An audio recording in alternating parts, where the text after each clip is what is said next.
अस्सलाम वालेकुम दोस्तों। हमजा शहबाज साहब भी कुछ महीनों के वज़ीर आला साबित हुए।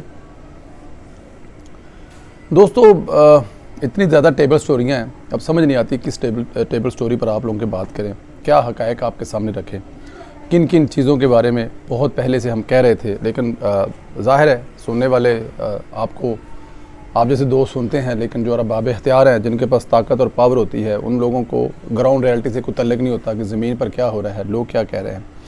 कल वाले अदालतों के फ़ैसले से कुछ ही का कुछ नहीं जाएगा। जितना नुकसान होगा वो इस मुल्क की अवाम का होगा। हमजा शहबाज साहब वज़ीर आला थे, कुछ हो रहा था पंजाब में, कुछ लोगों को रिलीफ मिलना शुरू हो रहा था।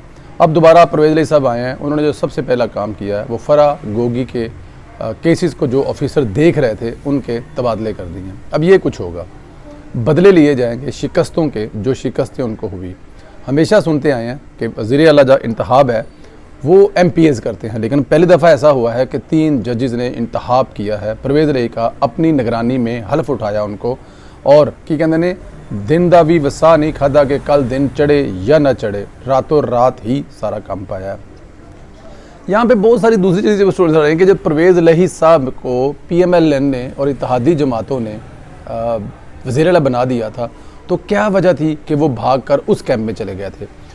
पहले दिन से यही प्लानिंग थी, पहले दिन से यही सोचा हुआ था कि इलेक्शन इसी साल के एंड में होंगे, लेकिन इलेक्शन होने से पहले PMLN को और इत्तेहादी जमातों को 0-0 किया जाएगा। मरियम नवाज़ और बिलावल भुट्टो ज़रदारी की जो पावर है, जो ताकत है, उसको ख़त्म किया जाएगा। ऐसा ही हुआ। आप ये देखें कि PMLN को इस झांसे में नहीं आना चाहिए था। मियां मोहम्मद नवाज शरीफ साहब ने बहुत रोका, बहुत टोका कि खुदारा अब मान जाएं, ये काम ना करें। लेकिन यहाँ से जाने वाले वफद के बारे में नजम सेठी साहब ने जो फरमाया वो आप लोगों ने सुना होगा। वो कहते हैं कि जाके क्या गया जी, अगर ना ली हुकूमत मुल्क बैंकरप्ट हो जाएगा। डार साहब ने कहा खुदारा ऐसा कुछ नहीं होगा, ऐसा कुछ होने वाला नहीं है। इस बंदे को अपना वक्त पूरा करने दें, वरना आपके लिए बहुत ज़्यादा मसाइल ख़त्म होंगे, मसाइल हो जाएंगे। और वही बात हुई, सिर्फ 2 महीने के उसके अग्रेसिव बयानिए ने और आप लोगों की शराफत ने और आप लोगों के ढीले पल ने और आप लोगों के लफ्ज़ अब इससे भी सख्त इस्तेमाल किए जा सकते हैं, लेकिन मेरे ख्याल में ज़रूरत नहीं है। समझ गए हैं किस वजह से आज ये सब देखने को आया। नवाज शरीफ साहब के मना करने के बावजूद, मरीम नवाज़ के मना करने के बावजूद कुछ ऐसे बड़े फ़ैसले किए गए जिसके नुकसान भी डेफिनेट बहुत बड़े बड़े हुए हैं। जिसमें सबसे बड़ा नुकसान पंजाब में आप लोगों ने देख लिया। उन लोगों को साथ मिलाकर पंजाब में आप लोगों ने हुकूमत ख़त्म की। उन्होंने जो उनके पास इस वक्त बेहतरीन कुलिया है, आपको पता होगा जवेद हाशमी साहब ने कहा था कि अगले कू जो हैं वो फ़ौजी नहीं करेंगे, वो डिक्टेटर नहीं करेंगे, अगले कू जो है अदालतों के ज़रिए करवाए जाएंगे, और वो कू होना शुरू हो गए। आपने देख लिया, आपकी हुकूमत एक फ़ैसले के ज़रिए ख़त्म करके उन्होंने वहाँ पे हुक्म कर दिया है कि फ़लाँ बंदे को वज़ीर आला लगा दिएगा, और लगाना पड़ा है। मज़ीद नुकसान से बचने के लिए हो क्या सकता है? मज़ीद नुकसान बचने से कि ये होता है, होना ये चाहिए या हो ये सकता है कि आप लोग जैसा कि सोशल मीडिया और बहुत सारे दूसरे लोगों से मिलते हैं, जो कि PTI वाले भी हैं, जो कि नून लीग के भी हैं, जो कि आज़ाद हैं, जो किसी साइड पे अहमियत साइड नहीं लेते। वो कहते हैं कि इस वक्त फ़ौरी इलेक्शन की तरफ जाना चाहिए, ख़ुद इलेक्शन की तरफ चले जाएँ। वरना ये बात जहन में रखें, इस साल के एंड में इलेक्शन होने हैं, ये बड़ी लोहे पे लकीर बात है। आपकी गर्दन पर चाकू, बंदूक या कुछ भी रख कर इलेक्शन करवाए जाएंगे और आपको करवाने पड़ेंगे। तो बेहतर है कि खुद हुकूमत छोड़कर इलेक्शन में चले जाएं। छोड़ने के बाद, बल्कि छोड़ने से पहले 2-3 काम ज़रूर करें। एक, हर वो सच इस कौम को बताएं जो पिछले 2-4-6 महीने में कौन था जिन्होंने आपको ये धोखे दिए, कौन थे जो आपको गारंटियाँ दे रही थी कि आपके साथ धोखा नहीं होगा, इस दफ़ा ये धोखा नहीं होगा। कौन थे वो लोग, उनके नाम, ऑफिसर, वर्दी, बगैर वर्दी, वकील, बराबर जो भी हैं, उनको कौम के सामने नंगा करें कि ये वो लोग हैं जो बता रहे थे कि अगर ऐसा नहीं होगा तो ऐसा हो जाएगा, और हमारे आने के बाद इन लोगों ने हमारे साथ क्या किया है। दूसरा एक काम, ये सच आपको बोलना पड़ेगा, और ये सच सिर्फ नवाज शरीफ के मुंह से जब बोला जाएगा तभी लोग यकीन करेंगे। ये पंजाब लेवल के 2-4 ऐसे जो आप लोग TV पे बिठा देते हैं, उनके मुंह से सच ना तो कोई सुनना चाहता है, ना उनके सच की कोई अहमियत है। ये सिर्फ़ और सिर्फ जब नवाज शरीफ बोलेगा तभी लोगों को समझ आएगी सच। जिससे पहले भी नवाज शरीफ के बोलने पर कौम को समझ आई, और कौम आपके साथ सड़कों पर निकली, और कौम ने हर उस ताकत से टकराई जिस ताकत से टकराने के बारे में कभी कोई सोच भी नहीं सकता था। दूसरा काम जो आप कर सकते हैं वो ये है कि पेट्रोल, बिजली, गैस की कीमतें वहीं पे लेके जाएं जहां से आपने शुरू की थी। पैसे वो भी अभी तक आपको नहीं मिले, सिस्टम आप अपना ही चला रहे हैं। तो आप इलेक्शन में जाने से पहले, इलेक्शन अनाउंस करने से पहले हफ्ता पहले 10 दिन पहले प्राइज़ों को उससे भी 10% नीचे ले जाएं। फ़र्ज़ किया आपने 180 पर मिली थी आपको, तो 170-75 पे ले जाके 60 पे लगाकर लॉक कर दें अगले 2 महीने के लिए। ज़ाहिर है गवर्नमेंट देगी, सब्सिडी ले बड़ा वजह, आपका प्रॉब्लम नहीं होना चाहिए। आप भी उसी सोच के तहत चलें जिस सोच के तहत इमरान खान चल रहा है। गैस की कीमतें कम करें, बिजली की कीमतें कम करें, लोगों को जो रिलीफ दे सकते हैं दें। कहाँ से देना है ये आपका प्रॉब्लम नहीं होना चाहिए, क्योंकि आपने ऐलान करना है और उसके बाद आपने चला जाना, ये गलत मशवरा है, नहीं देना चाहिए। लेकिन इस वक्त यही बनता है। अगर इस वक्त आप नहीं करेंगे तो आपकी पार्टी हमेशा के लिए ख़त्म हो जाएगी।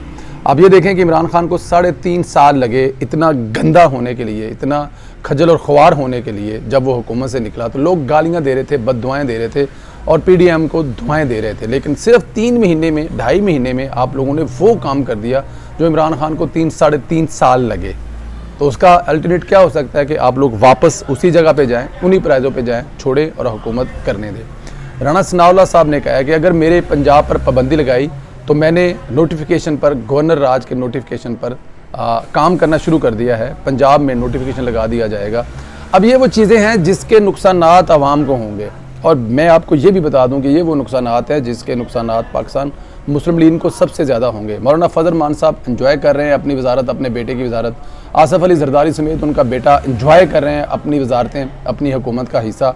अगर कोई खजल हो रहा है, ख़राब हो रहा है, वोट बैंक ख़राब हो रहा है, तो वो सिर्फ पाकिस्तान मुस्लिम लीग नून का हो रहा है। शहबाज शरीफ का एक वक्त पे कहा गया था, जब रियलाइज़ हुआ कि ये गलत हो गया तो कहा गया कि जी हम लोग तो हुकूमत छोड़ना चाहते, तो PDM ने कहा ऐसा ना करें। तो कहा गया कि PDM को कहा गया कि आप अपना वज़ीर-ए-आज़म ले आएँ। शहबाज साहब इससे बाहर निकले तो उन्होंने कहा नहीं, वज़ीर-ए-आज़म आपका ही रहेगा, वज़ीर-ए-आज़म शहबाज शरीफ रहेगा। तो उस वक्त भी समझ जाना चाहिए कहते ये गेम हो क्या रही है हमारे साथ।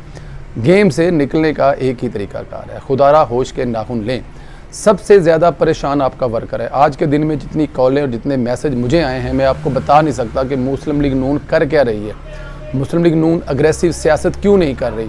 फैसले से 3 दिन पहले ये डिसीजन हुआ था कि हम लोग बड़े अग्रेसिव हो गए हैं। अब कल 24 घंटे हो गए हैं, जो तकरीरें आज कौमी असम्बली में हुई हैं वो आप लोगों ने सुन ली हैं।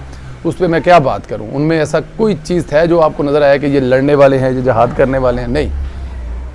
आप ये देखें कि जिस दिन आपने इमरान खान साहब के ख़िलाफ़ तहरीक अदम-ए-एतमाद कामयाब कराई, उसी दिन कहा कल शाम को F9 F10 में मुजाहरा होगा।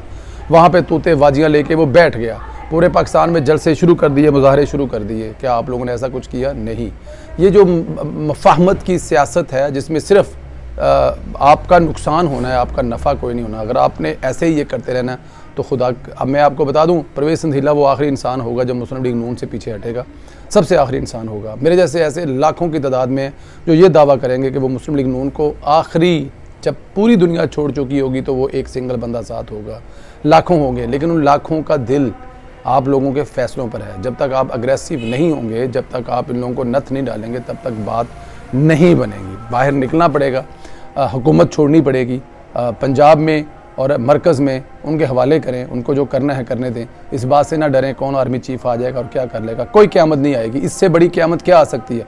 नया आर्मी चीफ़ आपका क्या कर लेगा। हिस्ट्री है पाकिस्तान की, हर उस बंदे ने फांसी भी लगाई, जलावतन भी गई, गोलियाँ भी बजी उसी के दौरे हुकूमत में जिसके दौरे हुकूमत में वो चीफ़ लगा। तो क्यों परेशान होते हैं, कुछ भी नहीं होगा। आप दुआ मांगे इमरान खान लगाए। इमरान खान का सबसे पहले वही गले से बांध से पकड़ेगा जिसको इमरान खान लगाएगा। तो इसलिए बेहतरीन यही है कि इलेक्शन में जाएं, इलेक्शन करवाएं, अवाम को अपना बताएं वो सच जिसकी वजह सब कुछ हुआ। अवाम सब भूल जाएगा और आपके साथ चल पड़ेंगे। अपना ख्याल रखें, इजाज़त दें, खुदा हाफिज़।